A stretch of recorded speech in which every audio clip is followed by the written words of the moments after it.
नमस्कार विद्यार्थियों, स्वागत है आपका Anil Dhankhar physics smart classes में। स्टूडेंट, हम पढ़ रहे थे धारिता के बारे में और समांतर प्लेट संधारित्र की धारिता है वो हमने पढ़ ली थी। उसके अलग अलग केसेस भी पढ़ लिए थे। संधारित्र के अंदर 4 कंडीशन हमने पढ़ी थी। जब कोई माध्यम उपस्थित नहीं हो, जब पूर्णतया कोई पराविद्युत पदार्थ उपस्थित हो, आंशिक रूप से कोई पराविद्युत पदार्थ उपस्थित हो और अलग अलग पराविद्युत पदार्थ उपस्थित हों। अब हम बात करते हैं आज गोलीय संधारित्र की धारिता के बारे में। देखो, समांतर प्लेट संधारित्र हमने पढ़ा था, आज हम पढ़ेंगे गोलीय संधारित्र। आकार के आधार पे ही है। आकार, अगर समांतर प्लेटें हम काम में लेते हैं एक समान आकार की, तो वो तो जाएगा समांतर प्लेट संधारित्र। अगर हम 2 सेकेंद्रीय गोलीय चालकों को इस प्रकार से रख देते हैं, सेकेंद्रीय रख देते हैं, तो ये जो संधारित्र बनेगा ये कौन सा बनेगा? गोलीय संधारित्र। गोलीय संधारित्र बनाने के लिए हमने क्या किया? देखो, एक छोटा जो गोलीय चालक हमने लिया है उसकी त्रिज्या हमने मानी है स्मॉल r1। इसी केंद्र के ऊपर दूसरा हमने लिया है, उसकी त्रिज्या है r2। जो r1 त्रिज्या वाला है इसको हमने कोई भी विभव स्रोत है उसके हमने धन टर्मिनल से उसको जोड़ रखा है। जो ही धन टर्मिनल से जोड़ेंगे इसके ऊपर धन आवेश है वो वितरित हो जाएगा। प्रेरण के कारण देखो, ये जो है इसके आंतरिक भाग पर क्या आ जाएगा? ऋणावेश आ जाएगा। बाह्य भाग पे धनावेश आ जाएगा। उसको हम पृथ्वी से जोड़ के यानी भू संपर्कित कर देते हैं, तो हमें विपरीत प्रकृति के 2 गोलीय चालक हैं जो कि एक संधारित्र के रूप में काम करेंगे, वो हमें प्राप्त हो जाते हैं। तो देखिए स्टूडेंट, इस संधारित्र की यानी ऐसा अगर संधारित्र तो इसकी धारिता हम है वो ज्ञात करना चाहते हैं। देखिए कैसे याद करेंगे। सबसे पहली बात हम करते हैं, देखो इस चालक का विभव क्या है? प्लस क्यू, इसका क्या है? Minus Q. मान बराबर ही होगा लेकिन दोनों की प्रकृति क्या होगी? विपरीत। एक पे प्लस क्यू चार्ज होगा, दूसरे पे क्या होगा? Minus Q. तो हम क्या करते हैं, देखो R1 त्रिज्या वाले, R1 त्रिज्या के चालक या गोले, चालक लिख सकते हो, गोला भी लिख सकते हो। गोले पर विभव, R1 त्रिज्या का जो गोला है उसके ऊपर विभव हम ज्ञात करते हैं और उसके विभव को मैं क्या मान लेता हूं? V1। V बराबर होता है KQ/R। कोई भी गोलीय चालक है उसका विभव होता है, अगर उसकी त्रिज्या क्या हो? R हो, तो KQ/R। हमारे पास जो त्रिज्या है वो क्या है? R1 है। तो V1 इक्वल टू क्या हो जाएगा? देखिए K, आवेश कितना है इसका? Plus Q/R1। इसको मैं लिख देता हूं समीकरण 1। ठीक है, ये तो हो गया R1 त्रिज्या के गोलीय चालक। ऐसे ही R2 त्रिज्या के चालक या गोले का विभव, R1 वाले का हमने निकाल लिया। अब निकालते हैं हम R2 वाले का। R2 वाला जो है उसके ऊपर देखो चार्ज क्या है? Minus Q. इसका विभव मैं क्या मान लेता हूं? V2। V2 बराबर K और Q किसका क्या आएगा? माइनस Q और अपॉन में इसकी त्रिज्या क्या है? R2। तो V2 इक्वल टू जाएगा K minus Q upon R2, या इसको हम लिख सकते हैं माइनस KQ अपॉन R2। इसको लिख लेते हैं समीकरण नंबर 2। यानी ये जो संधारित्र है 2 गोले हैं, दोनों गोलों के कारण हमने इसका विभव ज्ञात कर लिया। तो इसका कुल विभव क्या हो जाएगा? ये जो व्यवस्था हमारे पास है इसका कुल विभव क्या हो जाएगा? कुल विभव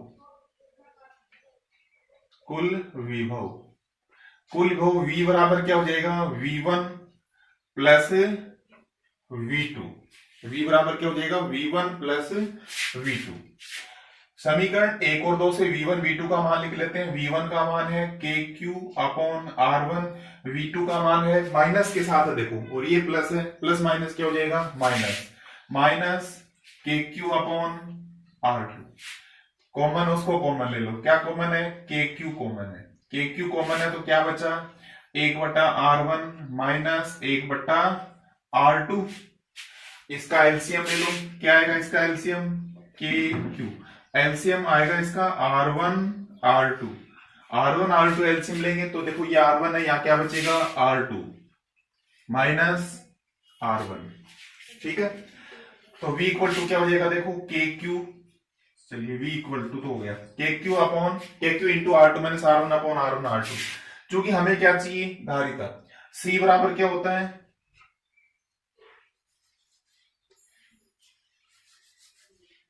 Q बराबर क्या होता है, CV। इसलिए C बराबर क्या हो जाएगा, Q अपॉन V।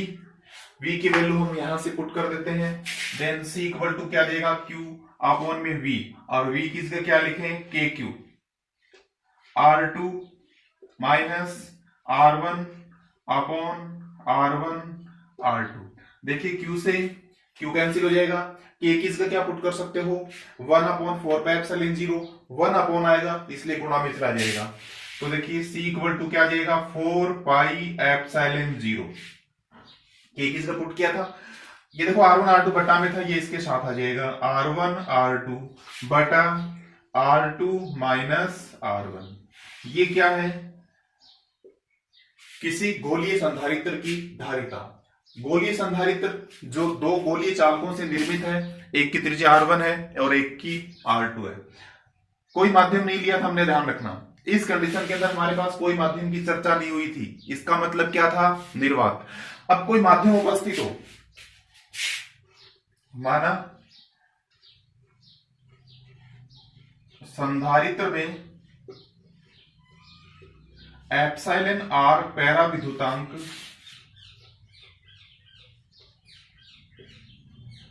का माध्यम उपस्थित हो,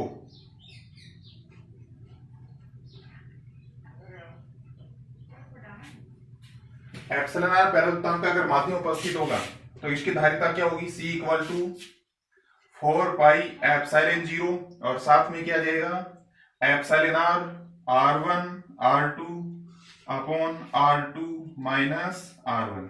यानी जो संधारित्र के अंदर जो पैरा विद्युत पदार्थ हम रखेंगे, उस पैरा विद्युत पदार्थ का जो पैरा विद्युतांक है एप्सिलॉन R, वो भी उसके साथ में आ जाएगा। ये किसी माध्यम की उपस्थिति में था, कोई माध्यम है उसकी उपस्थिति में ये क्या है, संधारित्र की धारिता। तो देखिए यहां से हम साफ साफ बता सकते हैं, ये तो निर्वात नियम, जब कोई माध्यम नहीं होता है उस कंडीशन में होता है ये। जब कोई माध्यम है उस माध्यम का पैरा विद्युतांक साथ में आ जाता है।